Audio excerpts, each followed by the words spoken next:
I'm Theron Ramacharaka. I'm going to introduce you to the heart mood. Right here, right now. If you were familiar with my original Theron Ramacharaka channel some years back, you may remember the heart mood. Nonetheless, I'm going to give it to you right now. Now look, I know out there in Etherland, you guys, if I gave you, like I used to do in that original channel, long series of videos and playlists and said, here's your year-long program for personal involvement, start here. This is week 1. Here's week 2. Here's week 3. Gave you all the theory and practice, building up, right? Assuming that you're all the same out there. You all have the same starting point, and so forth. The chances of even 20% of you following that entire sequence and following all the instruction to the letter, you tell me what the chances are. Not good, right? Not good. So, stuff is just going to come at you here in this channel as I get it posted, as I think of it, and I'll make suggestions here and there about what you might want to have accomplished first, what things might be prerequisite for what's currently here, but I'm not going to put a lot of emphasis on that. Some of this is just up to you to work out for yourself. That's the best I can do here. All right? So I've already taken up your time just saying that.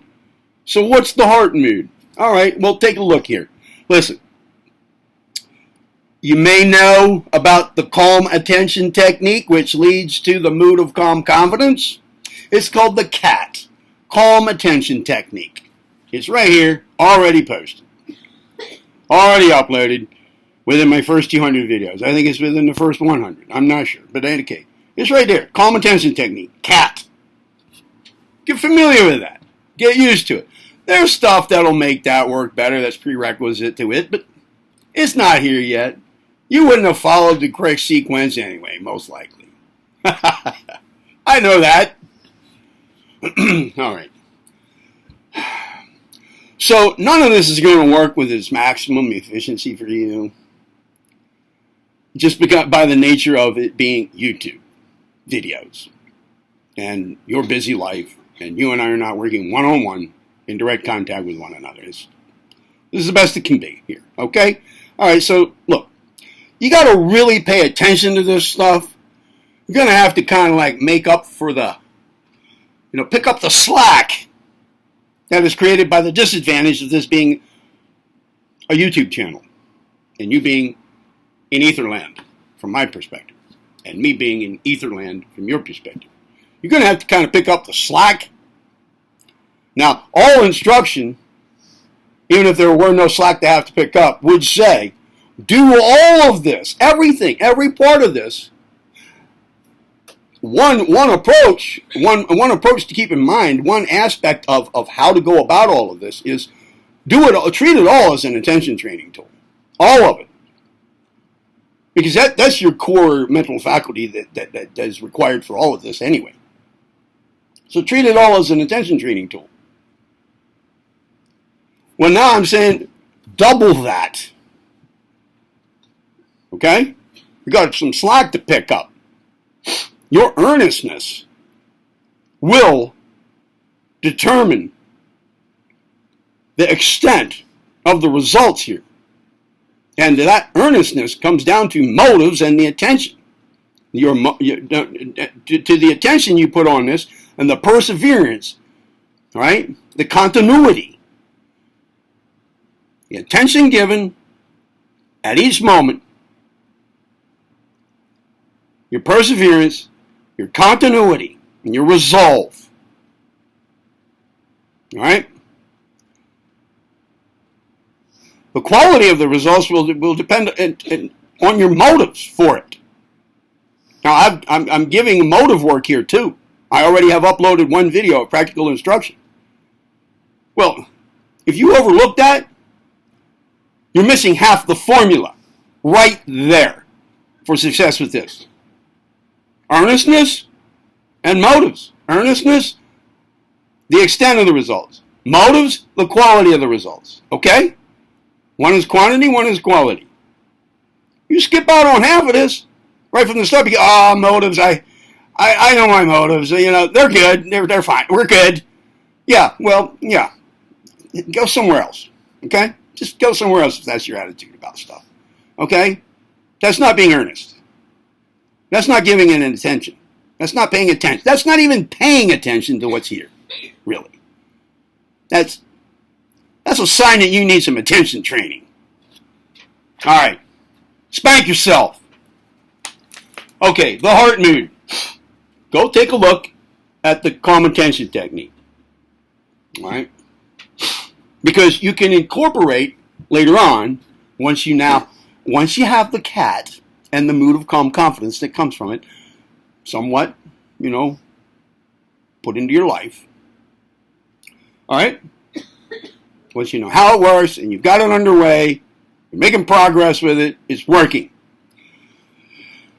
Then you get familiar with the heart mood and how to do it, how to create it, and how to implement it. You can combine them into the mood. The mood of calm confidence with the heart mood. Just call that the mood. You can get them to work together such that they are one thing. Two parts to one thing. But you get to take this systematically here. Take this one step at a time. It's too complex of an affair to just develop all at once together. You have to work at it in parts. Now, whether these parts work, should be developed sequentially or in parallel with one another, that would be up to me, working with you one-on-one, to work out. Giving clues I get from you about your starting point and so forth. Right? You got to figure that out for yourself. I suggest take it slow and pay attention to what you're doing as you're doing it and follow some basic rules, which I've laid out elsewhere. Things like doing things 3 times in a row establishes patterns. Doing some specific thing for 21 days in a row, at least, before adding in more to it, or before moving to a next step from it. Because it takes at least 21 days to establish the foundations upon which to build a mental habit. Follow some basic rules. I can't tell you everything in one video. Now I've taken up way too much of your time. All right, the heart mood. It involves some breathing. There are 3, this is just a combination of 3 things done at the same time. One of them is breathing, rhythmic breathing. Now, I want to tell you something about breathing. There's a lot going on in the world, this goes way back in the yogic system and other systems of mental discipline, paths, spiritual paths, and so forth. Breathing. In India, the term for it usually has been pranayama. The discipline of energy control through breath control. All right. Very good for the central nervous system, in the least. Pranayama. All right. Breath control. Energy control through breath control. Many reasons why this would work. And it does. It does.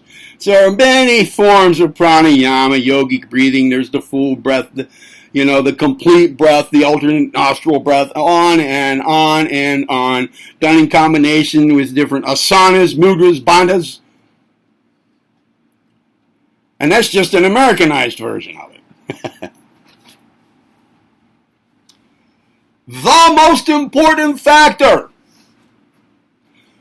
on the physical side of the breathing, that the physical act of the breathing in any controlled breathing practice is rhythm. Take my word for it, please. It's the rhythmicalness of the breathing. That is the most important part when it comes to the physical act of the breathing. Rhythmical. That means keep up the same frequency of the breathing.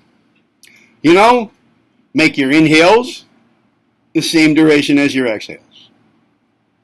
And make the breath cycle, which is an exhale and an inhale, each breath cycle the same duration as the others during your practice and during your implementations.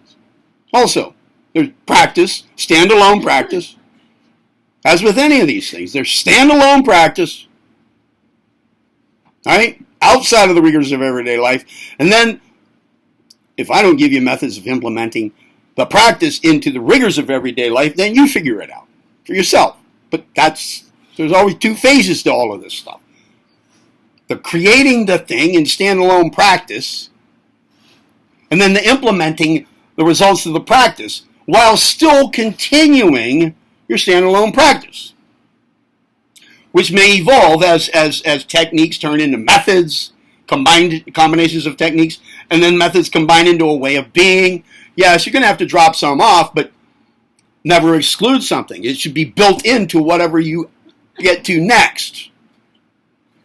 An accumulative effect, right? Until it becomes a whole way of being, all of this together. And there are so many aspects to all of this.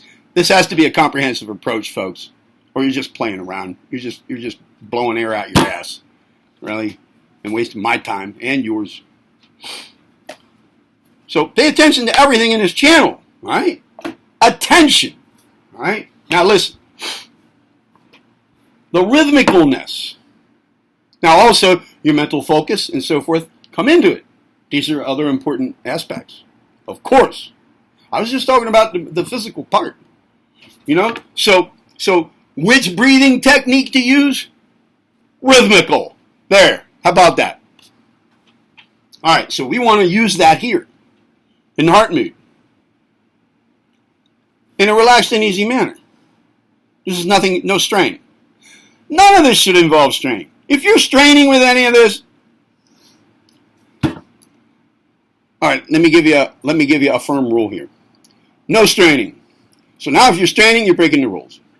All right? Follow the rules. No straining. How about that? Simple. Okay. You guys make this so hard for me. Okay, look. At this point, I want to interrupt myself and show you a book. It's just a book. Transforming Anxiety. The Heart Math Institute, created by Doc Childer, whatever, and Dorothy Rosman, PhD. All right, Doc Childer, as I recall, was a PhD. Medical doctor. I think he was a cardioneurologist. And Deborah Rosman is a noteworthy psychologist. They teamed up because he discovered something in his cardioneurology practice. I guess he was a surgeon too. Cardioneurologist specialist, that would include being a surgeon. Okay. All right, well, they both created the Heart Math Institute somewhere in California. I believe it's in Oakland. Now, I'm not recommending this book. You don't need it unless you want it. Right? The Heart Math Institute has numerous publications. Most of them start with the word transforming. Pretty much the same information in each. But, all right, I learned about it when I was in training to be a biofeedback and neurofeedback technician, or administrator, technician. All right. They have created a proprietary tool. It's a piece of technology called a freeze framer. There's a freeze framer. Oh, there are a couple others too that they've come up with. You know, biofeedback stuff, biofeedback bits of biofeedback technology that will help you along these lines here. But what I'm going to tell you comes from these guys. That's why I'm bringing it up. All right?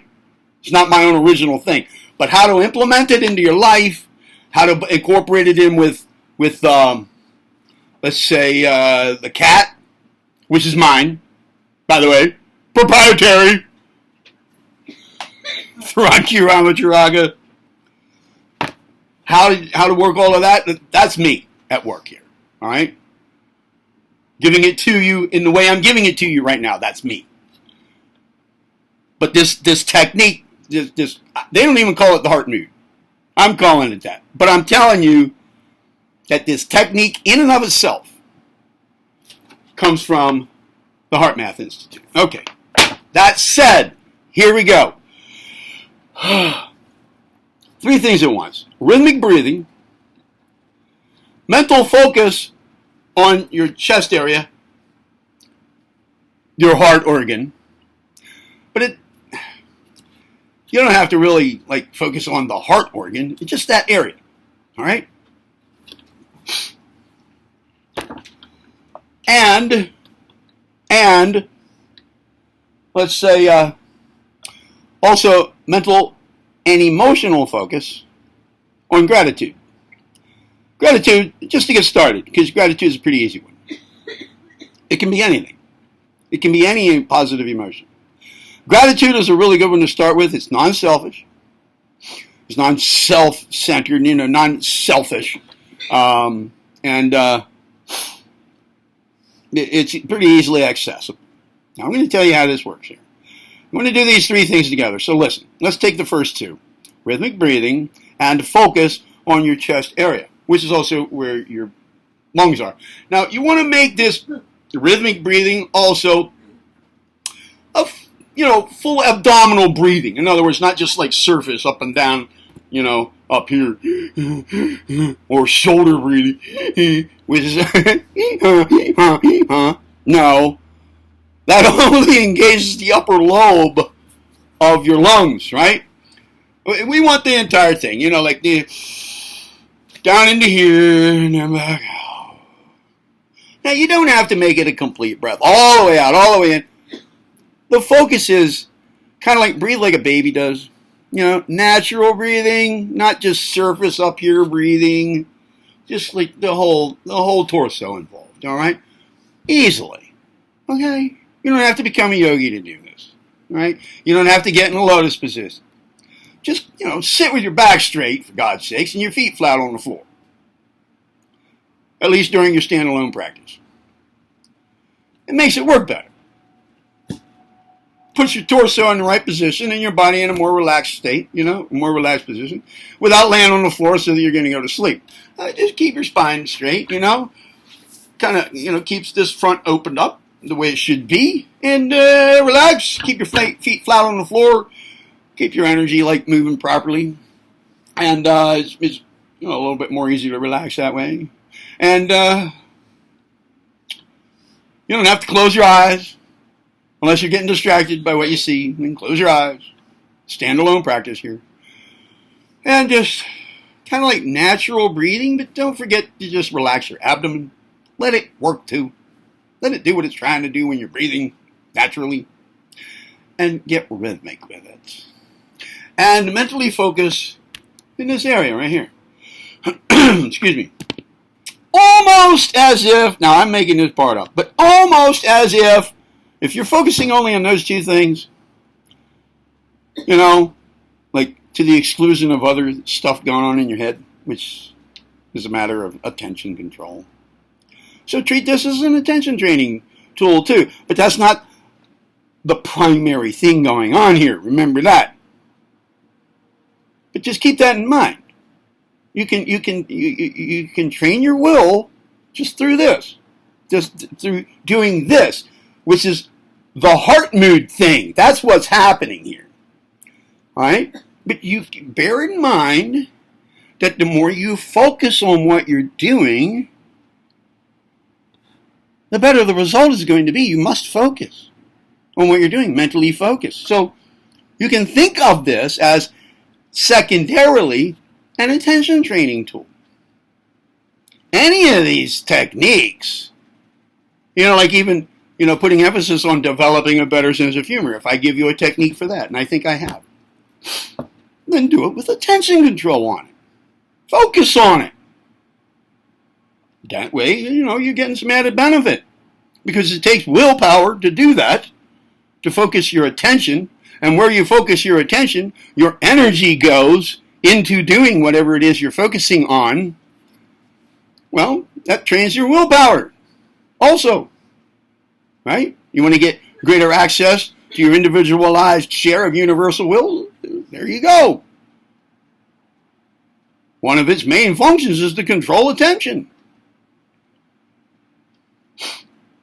What I said about perseverance, continuity, decision, and so forth, they all have to do with what you're going to be doing with your attention. Right? So, go about it with this in the back of your mind, right? But out here in the front burner, is almost as if you're rhythmically breathing and you're focusing here, it's almost like if you're doing those two at the same time, mental attention on the physical breathing and mental attention on this area of your body. If you want to picture your breath, I don't see any harm in picturing it coming straight in and out of there. That keeps your attention on this area and on the breathing at the same time without having to think about, breath coming in and out of your nose. Nose, by the way, not mouth. Right? Not in the nose, out the mouth. Nah, forget it. Use your nose. Keep your mouth shut. Hey, you. Keep your mouth shut. All right. The third thing. Also, mentally invoke, summon forth some feeling of gratitude, a feeling of gratitude. The experience of gratitude. The emotional experience of gratitude. How do you do that? Well, it's not that hard, but if at first you can't quite get it, just to get used to being able to do this so that you can get directly to it, like tomorrow, but you're trying to do this today, and I can't get the gratitude. Well, this is what you do. Remember something that you feel grateful for. Like maybe when you ate it, let's say you just got home from dinner. You went to a nice restaurant and you left a tip. And you think that the server, the food server, really deserved that tip. They actually did their job this time. So you left a good tip. You really appreciated the service. I mean, hey, maybe you're a guy, right? And you were springing for dinner with a new date, right? And she was worth it, every bit of it, man. And this server made you look good. Made you look good. Like every time you looked over that way because you wanted to, get her a little bit more salad or, get the chin, they didn't bring the right dressing or something. And you want to help her out and show that, you come here a lot, you have a little bit of pull. And you look over at the waiter and he comes right over. Yes, sir. How can I help you, sir? Oh, the lady got, we didn't bring, we'll bring the right dressing for the lady. Thank you, sir. Made you look good, right? So he deserved a tip, this waiter, this server, or she. All right, so there's gratitude, right? You feel gratitude about that. Just recall that. As soon as you recall the instance, invoke a little of that feeling again. Like relive that feeling of gratitude. And then forget about the event. You got the feeling. That's what you want. The experience of gratitude. Doesn't have to be much. It can be very slight as long as you can feel it. As long as you can experience that. That's what you're after. Not remembering the event. Probably if you do this tomorrow, now that you know what it's like to summon up that that feeling of gratitude, that experience of gratitude, you won't have to remember an event anymore that will help you do that. Remembering the event was just a way to get there, to start off. All right? Okay. All you need is a little bit of gratitude to do this. Now you got 3 things going at once, right? The rhythmic breathing, rhythmic, easy, natural breathing, focusing on the chest area, and invoking and experiencing a feeling of gratitude. That's it. I just easily keep that going. A combination. Hey, if it turns into this one thing, like these 3 kind of like blend into one for you. Like you're in the zone now, right? Such that you've got gratitude in and out of here with your breath, If it all turns into one thing, good! Good! Excellent! Excellent! Fine. Go with it. Keep with it, Stick with it. Hold that. Do that for 3 to 5 minutes. Okay? Or do it for 1 minute. Relax a minute. Do it another minute. Relax a minute. Do it another minute. Next week, let's say you're going to do this just like this now for at least 21 days straight every day. 21. Remember? And you're going to do this, let's say, 3 times a day or 3 times in a row for 1 minute each. Make sure that each day you get a 3 in there connectedly. Not like once in the morning, once in the afternoon, once in the evening. Not like that, really, you could, if you're doing like 5-minute sessions, you work this out. Make sure you're building a pattern of 3s. Because it takes 3 of something in a row to make a pattern.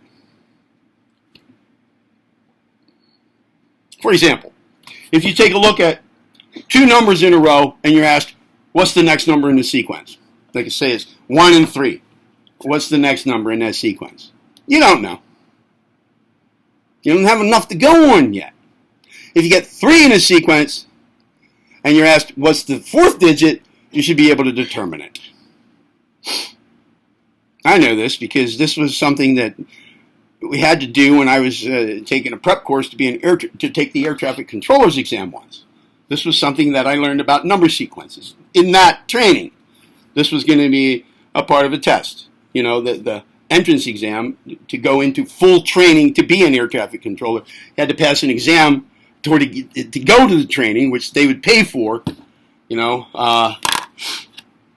be an air traffic controller. So there was a study course specifically to learn to pass the exam. And this was something that was going to be emphasized on that exam. So that's how I learned that. And if you're a mathematician, you should know this too. It takes 3 digits in a row to be able to notice a pattern. It's the same with the rule of 3s in speech making or in writing. Good rhetoric, good rhetorical or speech practice. The rule of 3s. Like life, liberty, and the pursuit of happiness. It sounds good. Notice this, when good speakers, politicians perhaps, giving a good speech, good campaign speech, notice, a lot of the times when they're getting an applause, like at the end of a paragraph where there's a moment where they're now pausing and everybody's going, woo, and pumping their campaign signs up and down. A lot of times it's right after a 3 in a row thing, Like, we're going to go over there, we're going to kick their asses, and all our boys are coming home alive. It works, because it's a pattern. It's the establishment of a pattern. When the brain picks up on it, something happens. Energy changes. So follow these rules, all right? Okay. Learn to turn up the volume as you're going with this, over time, during your standalone practice. Learn to turn up the volume of that gratitude. Increase the effect.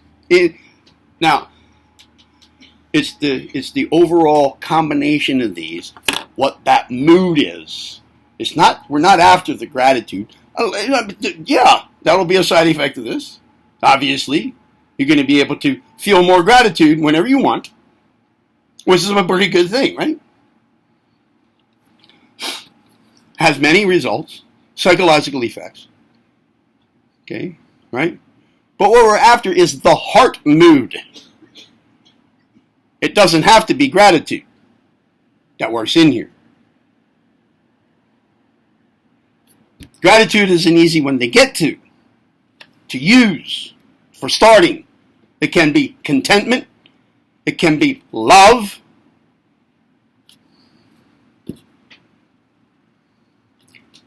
What we're after is a positive emotional state. Now, all right? Something that you would associate with the heart. Anyway, as a chakra or as an energy level. A matter of the heart. Love. Gratitude. Altruistic action. But it has to have an emotional component. All right? The heart mood. Okay? Now later you can work that in with the cat. Once you get good at implementing and invoking the mood of calm confidence, summoning it as an implementation into everyday life, where you don't have to do the standalone steps when you're in a real life application, because you've been doing that in your standalone practice. You now can just summon the mood of calm confidence instantaneously. You can work toward being able to do that with the heart mood too. Then you can do standalone practice to summon them together, working them into one overall mood such that always, when you are focusing your attention on something, you are doing it with the mood of calm confidence and the heart mood together. In other words, whenever you're focusing on any action or thought, endeavor, you are doing it in the mood. Then you can call it mood attention. Well, you can see how this works into a way of being pretty soon, right? Because then you can apply that to all of the other stuff that we're doing here. I heard that Sasquatch would like to see us people here, us human beings on the planet, be a little more in the heart.